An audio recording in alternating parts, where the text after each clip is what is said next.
আমি নরমালি এইভাবে ইন্ট্রো করি না, কিন্তু আমি এখন ঝুলছি একটা গুহার 100 ফুট নিচে, যেটা মাটির নিচে 5 কিলোমিটার জুড়ে বিস্তৃত আছে।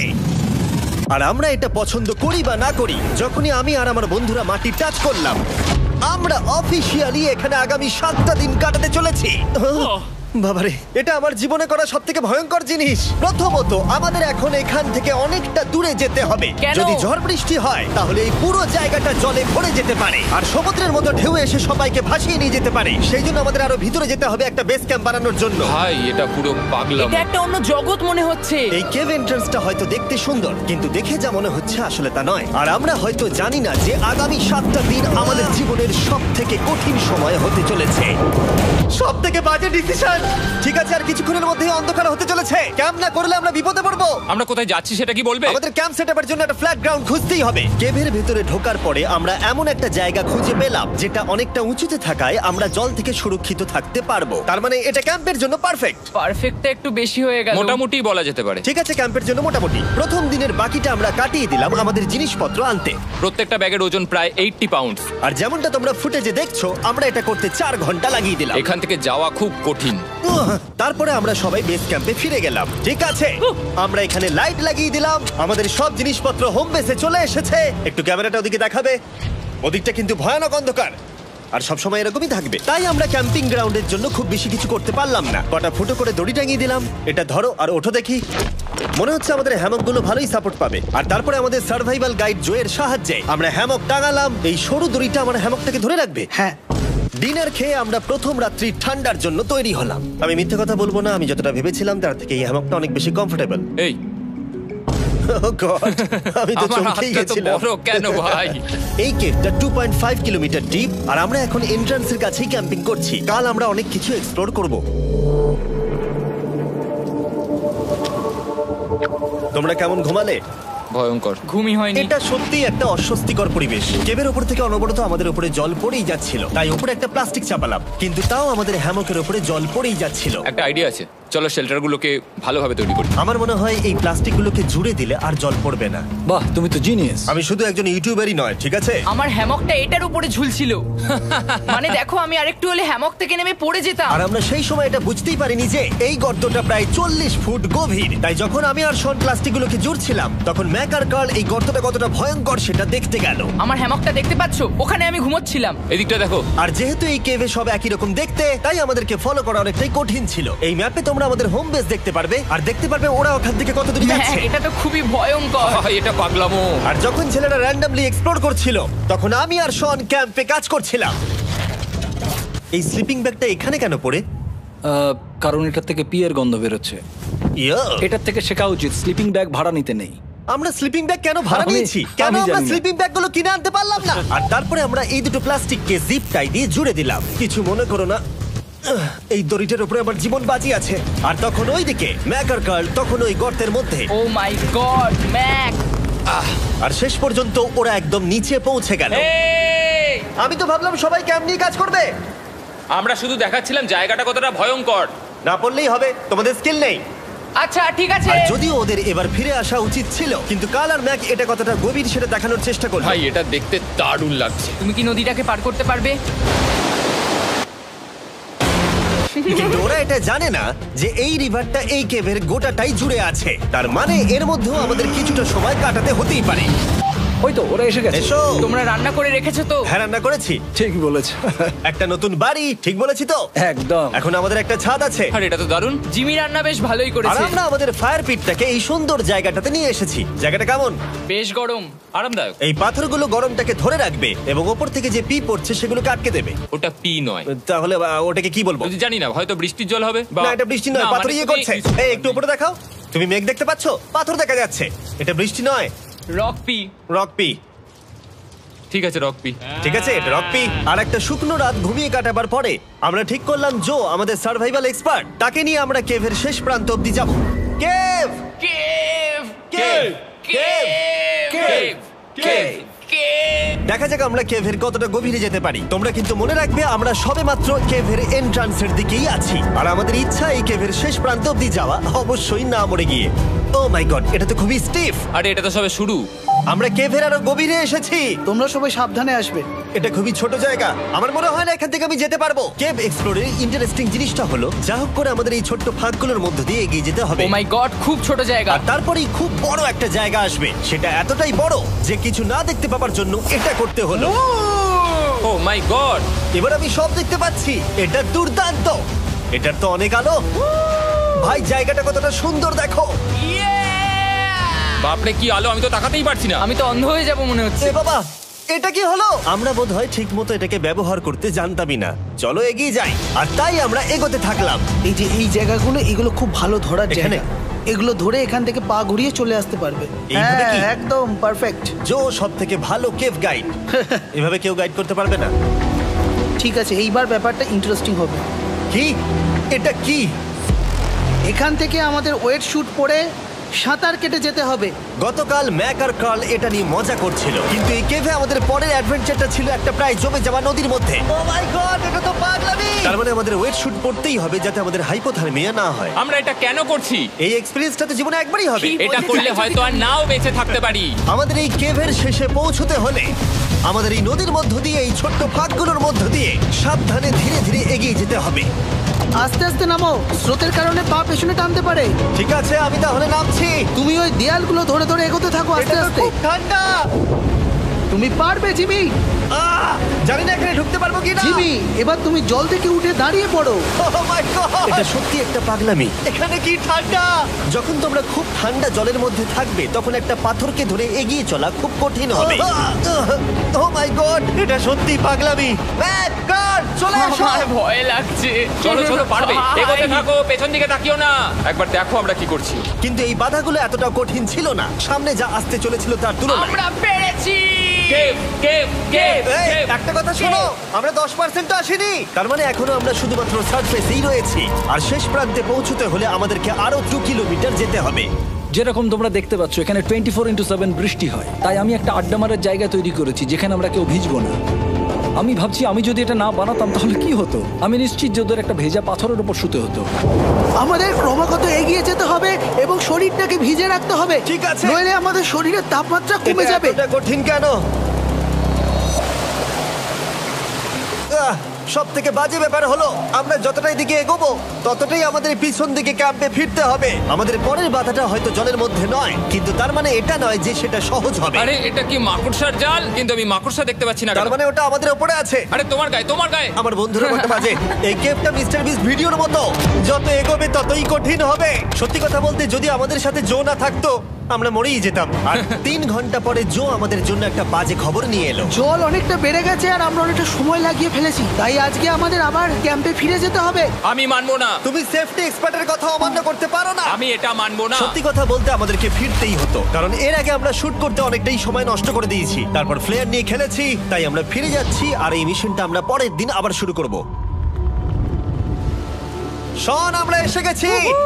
আরে তুমি এখানে কি করছিলে? এখন তোমরা কেউ ভিজবে না। আমি তো জানতামই না এই লাইটগুলো আমরা এনেছি। এগুলো দারুণ লাগছে তাই না? দুঃখের বিষয় আজকে আমরা মাত্র 20% এগোতে পেরেছি, কিন্তু বিশ্বাস করো আমরা শেষ পর্যন্ত অবশ্যই যাব আগামী কয়েকদিনের মধ্যেই। আমার মনে হয় কোনোদিনই হবে না। আমি তো বললাম। আমরা ডে 4টা রেস্ট নেব আর ডে 5 এ চেষ্টা করব এই কেভের শেষ অবধি যাবার। দেখা যাক কি হয়। ডে 3 তে মজা হলো, কালকে আবার দেখা হচ্ছে। আর কেভের ভিতরে 3টে খুব বাজে রাত কাটাবার পরে পরের দিন সকালে আমাদের মাথায় শুধু একটাই কথা আসছিল।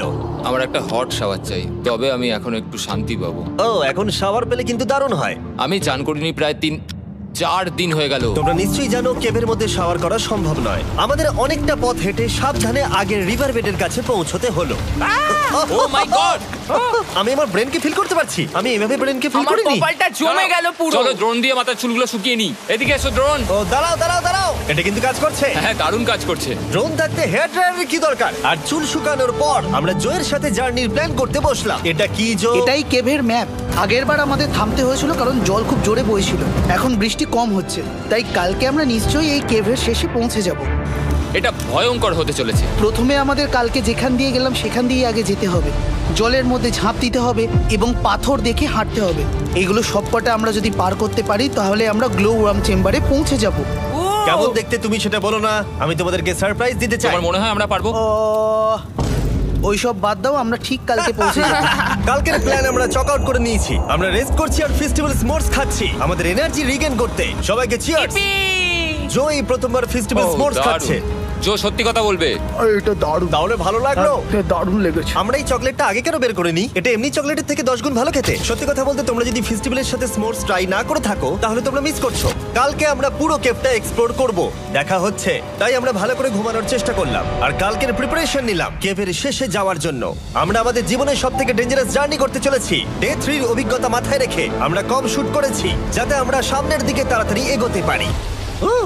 জলটা খুব ঠান্ডা হ্যাঁ, আগের দিনের মতোই খুব ভালো। এই তো আর যাতে আমরা সবাই বেঁচে ফিরতে পারি তাই জো ছাড়াও আরেকজন সার্ভাইভাল এক্সপার্টকে আমরা নিয়ে এসেছিলাম। এখানেই আমরা ডে 3 তে আটকে গেছিলাম। এখন আমরা কি করব? এবারে আমরা অনেক তাড়াতাড়ি এসেছি। আমাদের পিছনে ঘন অন্ধকার, কোথায় যাব? এই রাস্তাটা অনেক সরু এবং হ্যাঁ। স্রোত প্রচুর বেশি, তাই আমরা দেয়ালগুলো ধরে ধরে আস্তে আস্তে এগোবো। এই যে এইভাবে। ও হ্যাঁ, God! এই রকটায় জাম্প করো। কয়েকটা ভালো পাথর আছে যেগুলোকে তুমি ধরে এগোতে পারবে। আরে এখানটা তো অনেক অন্ধকার। আমি আর পা পাচ্ছি না, আমি এখন মাটিতে আর পাই পাচ্ছি না। যেহেতু আমরা মাটিতে পা পাচ্ছিলাম না, তার মানে যদি আমরা পাথর ছেড়ে দিই তাহলে এই জলের স্রোত আমাদেরকে ভাসিয়ে নিয়ে যেতে পারে। জো, আমরা কি করব? আমি এটা ধরে এসেছি, তুমি এটা ঠিক ধরো। আছে, আমি তো দেখতেও পাচ্ছি না কোথায় যাচ্ছি। জো, স্রোত আমাকে ভাসিয়ে নিয়ে চলে যাচ্ছে। আমি তুমি করবো কি করে? পারবে, পারবে। শুধু মুখটা এখান থেকে ঢুকিয়ে দাও, আমি হেল্প করছি। এখানে আমি ঢুকবো? হ্যাঁ, এই গর্তের মধ্যে। এই তো খুব ভালো। এটা আমার জীবনের সবথেকে বিপজ্জনক অ্যাডভেঞ্চার। আমরা এখন কেভের অনেক গভীরে চলে এসেছি আর এবার আমাদের সামনে প্রথম বড় বাধা। এখানে জলের একটা ঘূর্ণাবর্ত আছে, যদি তুমি এর মধ্যে পড়ে যাও তাহলে তোমাকে একদম নিচে নিয়ে চলে যাবে। মানে আমরা পড়ে গেলে মরে যেতে পারি। হ্যাঁ, মানে আমরা মৃত্যুর সাথে খেলা করছি। এটা এতটা বিপজ্জনক হতে পারে আমি সত্যিই ভাবিনি। খুব ভালো। এই তো। তাহলে কি আমার পা এখানে হ্যাঁ, রাখবো? রাখো রাখো। ঠিক আছে, এই তো আমি পেরেছি। এটা আমার ভাবনার থেকেও বেশি কঠিন ছিল। এই নদীটা কতটা শক্তিশালী এই গোটা কেভটাকে তৈরি করেছে। কিন্তু মজার ব্যাপার হলো আমরা পাথরের মতো শক্তিশালী নই। আমি শুধুমাত্র মানুষের মতোই শক্তিশালী। সৌভাগ্যবশত কাল এই অ্যাডভেঞ্চারে লিড করেনি, তার বদলে আমরা একজন অ্যাভেঞ্জার জোকে পেয়েছি। ও কতটা এক্সপার্ট তার প্রমাণ হিসেবে বলতে পারি। সে লিটারালি কতটা ওপর থেকে আমাদেরকে নদীতে ঝাঁপ দিয়ে দেখালো। ও মাই গড, এটা পাগলামি। কে বললো এটা পাগলামি? এটা তো আমার কাছে খুবই সহজ। আমি এটা করব। তুমি কোনোভাবেই এটা করতে পারবে না। আরে কি বলছোটা কি তুমি? আমি এক্ষুনি করতে চাই। চলো যাচ্ছি Joe. Godspeed back. Jimmy আমার সাথে যা যা করেছে তার কাছে এটা তো কিছুই নয়। 3, 2, 1।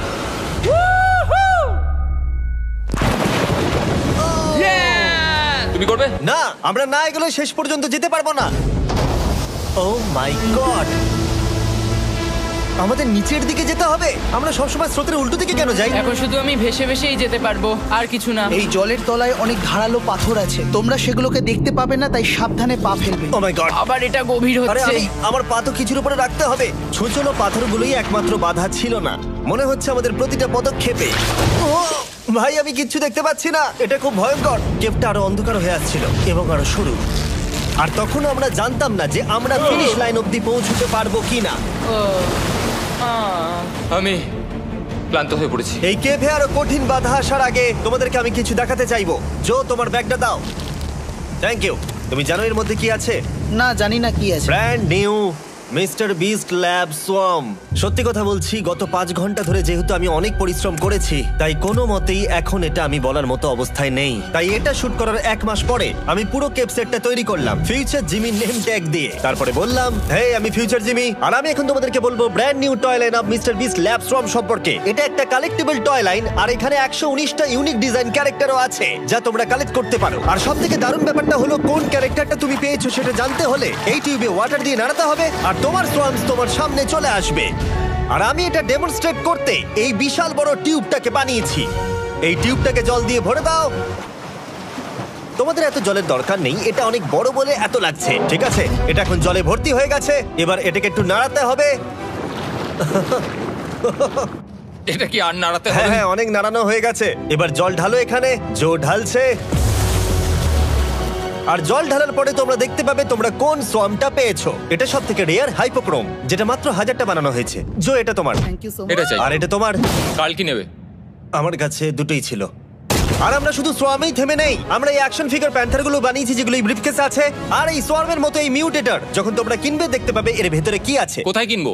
ভালো হয়েছে জিজ্ঞাসা করলে। মিস্টার বিস্ট ল্যাব টয়েস এখন তোমরা পৃথিবীর সব জায়গায় পেয়ে যাবে। এগুলো সব বেরিয়ে গেছে, তোমরা গিয়ে কিনে নাও। আর কেবের মধ্যে অনেক সমস্যা পেরোনোর পরে আমরা ফাইনালি পৌঁছে গেলাম গ্লো ওয়ার্ম চেম্বারে। ভাই এবার খুব ভালো লাগছে। ঠিক আছে টিম, তোমাদের গ্লো ওয়ার্ম চেম্বারে স্বাগত। এ তো দারুণ। এটা দারুণ লাগছে। ভাই এটা পৃথিবী মনে হচ্ছে না এখানে একদমই। যে আলো তোমরা দেখতে পাচ্ছ সেগুলো আসলে ছোট্ট ছোট্ট বায়োলুমিনেসেন্ট গ্লো ওয়ার্ম তৈরি করেছে। এটা দেখতে অনেকটা মিল্কি ওয়ে গ্যালাক্সির মতো লাগছে।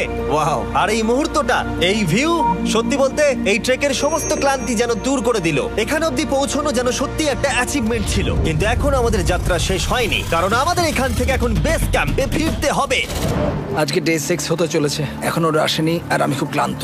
আমার মনে হয় না আমি ভালো করে ঘুমোতে পারবো, ওদের জন্য খুব চিন্তা হচ্ছে। এই ট্রিপটা অনেকটাই সহজ ছিল কারণ আমরা স্রোতের সাথে ভেসে ভেসে যাচ্ছিলাম। আর যেহেতু তোমরা এই ট্রিপটা দেখেছো তাই আমরা এটাকে স্কিপ করলাম। কিন্তু সত্যি বলতে এই জার্নিটাও অনেকটা বেশি সময় নিল, কারণ আমরা ক্যাম্পে পৌঁছানোর আগেই 6 নম্বর দিন চলে এলো। শন, সবাই ঠিক আছে তো? আমার খুব চিন্তা হচ্ছিল। Happy day 6। ডে 6 খুব ভালো। এনার্জি বাড়াতে আমরা আগুনের উত্তাপ নিলাম এবং ফাইনালি আমরা কিছু খেতে পেলাম। এটা খুবই অ্যাডভেঞ্চারাস ডে ছিল। কালকে দেখা হচ্ছে, মানে আজকেই হয়তো। এটা হয় ডে কোনোদিন 6 হবে না। নাকি আজকে, না আমি জানি না। এত বড় ট্রেক সম্পূর্ণ করার পরে শারীরিকভাবে চূড়ান্ত ক্লান্ত হওয়া সত্ত্বেও জানি না কেন কিন্তু আমি একদমই ঘুমাতে পারছিলাম না।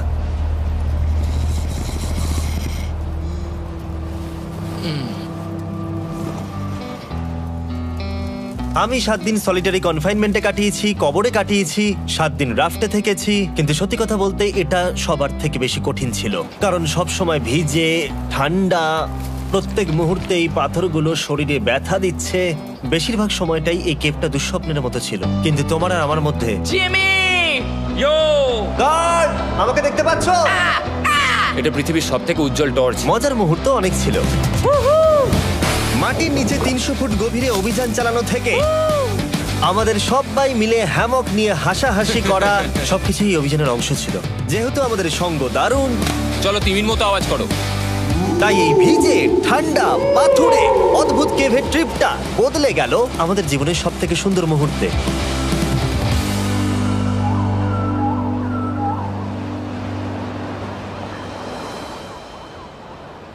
আমরা এখান থেকে যাব না যতক্ষণ না সবকিছু তোলা হচ্ছে। আর আমি সবকিছু বলেছি মানে সবকিছুই। চলো এবার বেরোনো যাক। আর যখন আমরা মাউথ কেভে আবার ফিরে এলাম, ভাই ওপরটা দেখতে দারুণ লাগছে। তখন জয়ের জন্য একটা সারপ্রাইজ ছিল। বেরোনোর আগে জো, আমরা তোমার কাছে কৃতজ্ঞ। তাই এই নাও $50,000 নিউজিল্যান্ড ডলার্স, 10,000 করে প্রত্যেক জনের প্রাণ বাঁচানোর জন্য। Oh my God, thank you so much Jimmy. Thank you Joe. Love you, Joel! এবার আমাদের সব কাজ হয়ে গেছে, চলো বেরোনো যাক। 7টা দিন পরে আমরা ফাইনালি এখান থেকে বেরোচ্ছি।